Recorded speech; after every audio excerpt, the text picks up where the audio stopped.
Quranic Snapshots, illustrated reflections on an ayah a day, and a structure to support your own Quran journaling. Juz 16, and today's verse is from Surah Taha, ayah 130. فَاصْبِرْ عَلَى مَا يَقُولُونَ. So be patient with what they say. Whether from the news, TV shows, or even strangers on the street, the negative portrayal of Islam and hateful speech against Muslims can be upsetting and disheartening.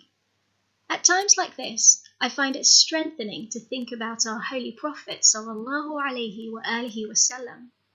No one faced animosity and abuse as much as he did, and it used to hurt him too. In this verse, Allah comforts him and comforts us. Be patient with what they say. Fasbir, be patient. Part of patience is staying calm and not getting annoyed or anxious. Quite a difficult thing to do.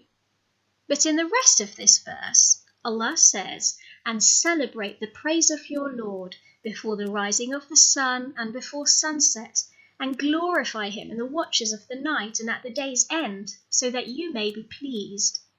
To help us stay patient against hurtful words or situations, Allah advises us to busy ourselves in His remembrance. Praying is an opportunity to spend time with Him and to talk to Him, and doing so reminds us that Allah is in control, that this world is only temporary, and that He has promised success and reward to those who believe in Him.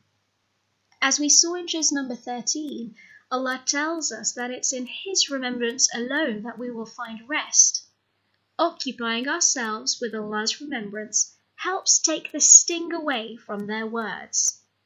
At times when being a Muslim can feel awkward or difficult because of the perception of others, I find this verse a real comfort. Let's pick out a key word to help us remember and record this passage. Fasbir, be patient.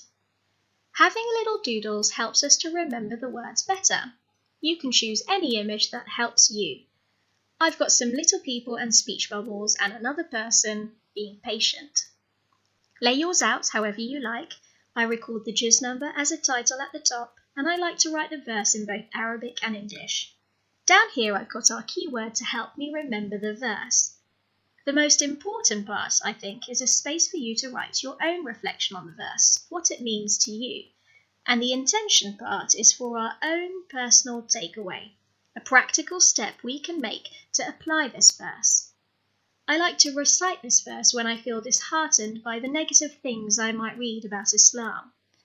So go ahead and jot down today's passage however you like, remembering to put in your doodles and keyword to make it easier to remember.